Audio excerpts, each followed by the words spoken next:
we've been together for 20-odd years, and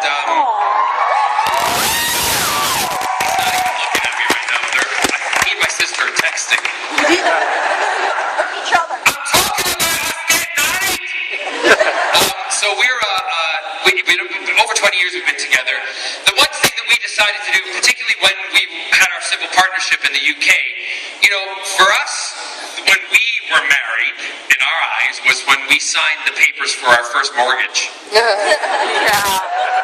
was a lockdown.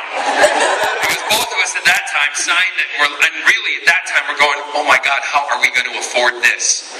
Like everybody else, we panicked, we were scared, but we knew we were on a journey for the long term to see what would happen. When civil partnership came, we decided to do it because we wanted to show young people at that time, younger than ourselves, that you can have a life sort of like, and I say sort of because civil partnership is not like getting married, it's the closest thing. It's the closest thing. So we did that. Sorry? Where were you civil? We were civil partnered in the United Kingdom, and we had the ceremony in Wales. So we did that there in order to show people that you can, you know, because someone said to me in a TV program once, you know, he said, well, I'm a recovered gay. Oh. I was like, okay. And he, you know, and he explained to me that, you know, and I understand, you know, people have a belief system and all that kind of stuff, but, you know, his belief system told him to deny who he was and be somebody else, and he was happy with that, which is totally cool, but not for me.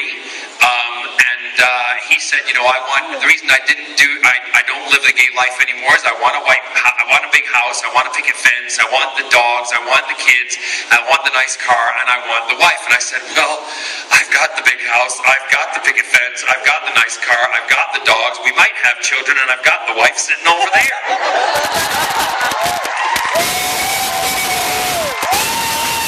He's a wife on the Friday night, I'm a wife on a Saturday night.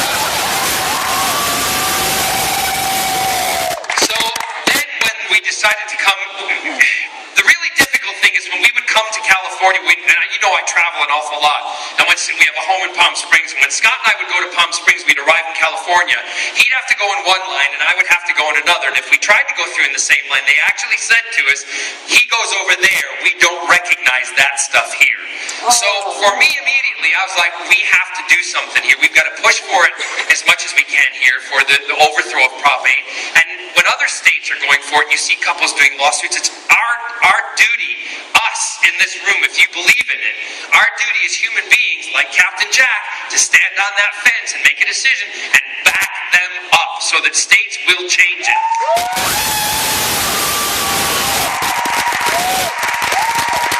So, because also, Scott, I had to send him back to the UK every 3 months. I had to send him back to the UK because he wasn't, you know, if my sister got married to an American, let's just hypothetically say she was Scottish, got married to an American, which she did, she would automatically, through a process, become an American citizen. Well, my husband is not allowed to be an American citizen. And we both love, you know, as we love the UK, we love the United States, we love what it has done for our lives, and he wants to be a part of it and celebrate that. And they weren't allowing us to, but now we can. And that's why it changed everything.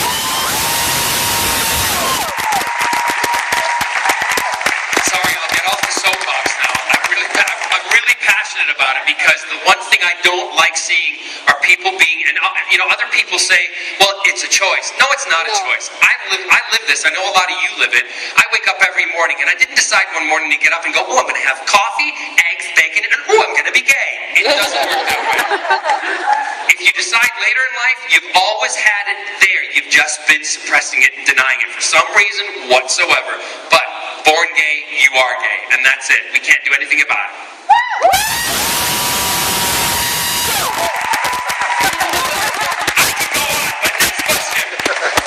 Hi, sexy.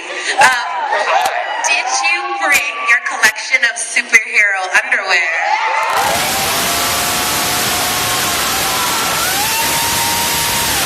So, will you prove it? I didn't.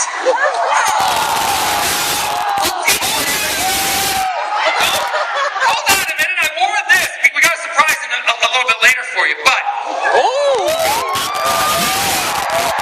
I didn't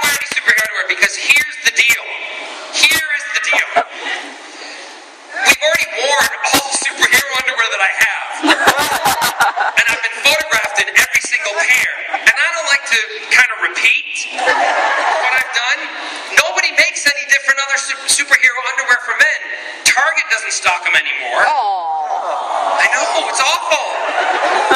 And what does it look like when I'm going into the kids section going, do you have any superhero underwear?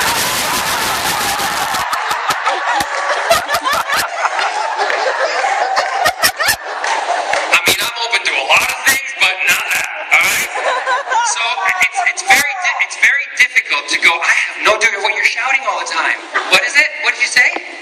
Girls super. Some girls' super underwear. Yeah, but do I wear the thong in the front or the back? The front. So that's why I don't have any new superhero underwear.